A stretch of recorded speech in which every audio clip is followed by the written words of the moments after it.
Let's talk about the 3 worst fasting trends. All right, fasting is the health trend du jour, no doubt.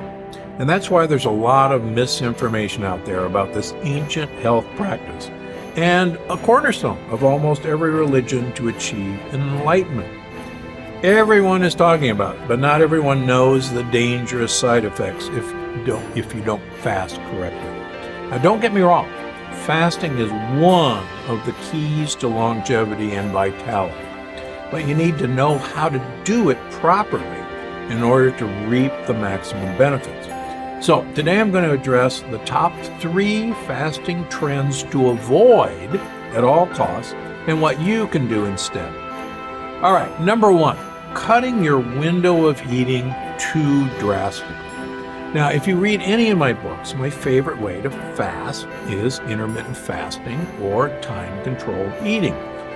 Now, that basically says that we're going to shorten the period of time during the day that we consume our food.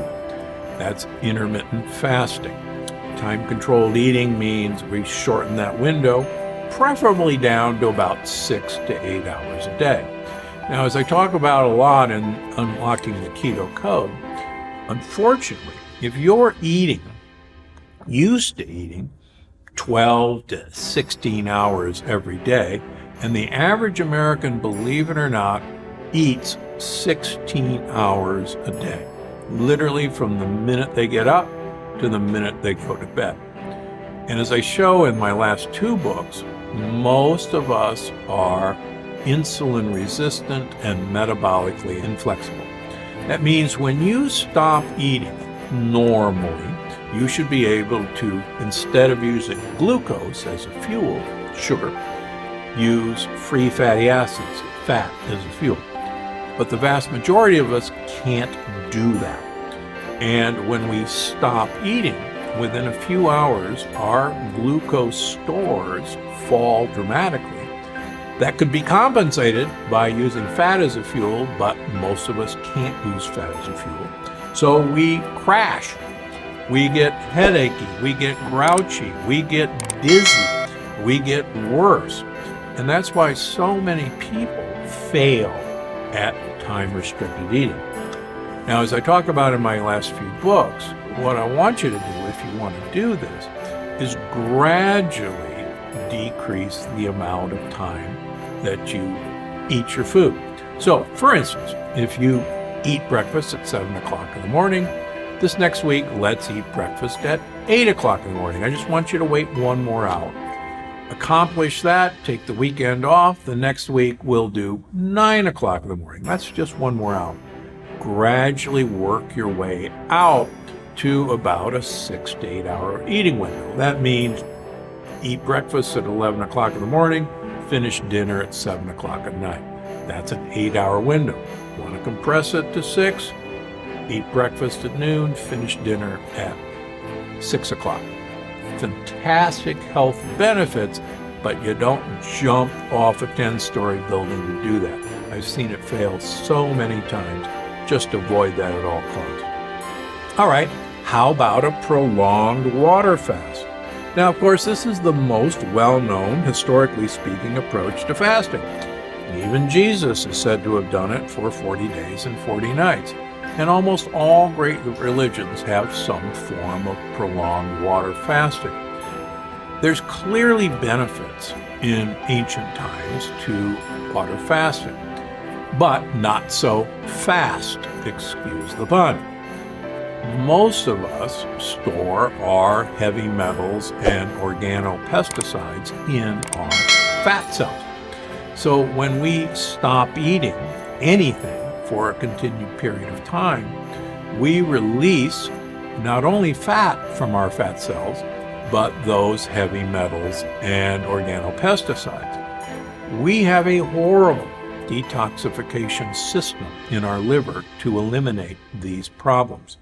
In fact, Ray Wolford, the famous UCLA professor who was the doctor on the Biosphere 2 experiments in the Arizona desert, documented in that group of people who literally starved for 6 months, their levels of heavy metals and organopesticides went up dramatically and remained dramatically high for a year following re-eating. That's because they put them into their bloodstream and they couldn't get rid of them. So, right now for Americans, water fasting is dangerous because of that fact. Now, if you want to do that, understanding the risk, you want to absorb those heavy metals and organopesticides by taking chlorella tablets and activated charcoal. That will bind those heavy metals and prevent them from being reabsorbed into your system. But you don't need a prolonged water fast.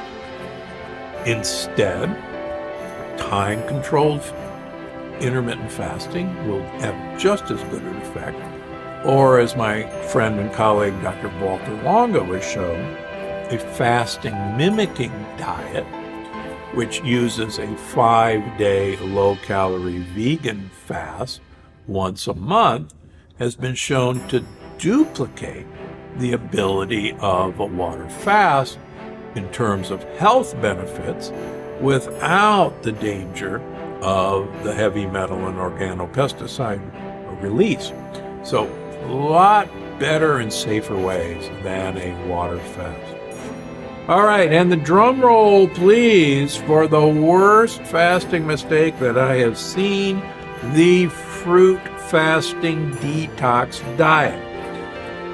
Most of you have heard of this. It's basically all you do is for 3 to 7 days drink or eat lots and lots of fruit, lots and lots of fruit juices. I know it's touted to clean out your system, help you lose weight, and reset your digestive system. But I think this is actually the worst idea. Just remember, fruit is loaded with fructose, fruit sugar. Fructose is the best way to cause uric acid to increase in our blood, which causes gout and kidney stones and high blood pressure and diabetes. I've had several patients recently go on these fasts for fun as an experiment, and we looked at their blood work before and after, and they were shocked, every one of them, to look at their triglyceride numbers go sky high, to look at their liver enzymes go sky high. These were liver detox diets, and yet their liver enzymes got worse. Their uric acid levels went sky high, and one of them, doing it for a month, became a diabetic.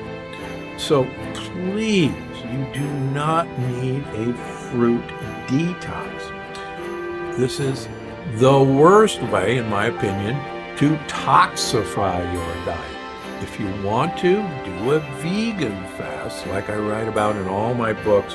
You're going to be much better off and much safer. Now, I highly recommend that you check out Chapter 5 in my new book, Unlocking the Keto Code, for the latest studies on the most effective fasting practices. So, that's it for now. We'll see you next week.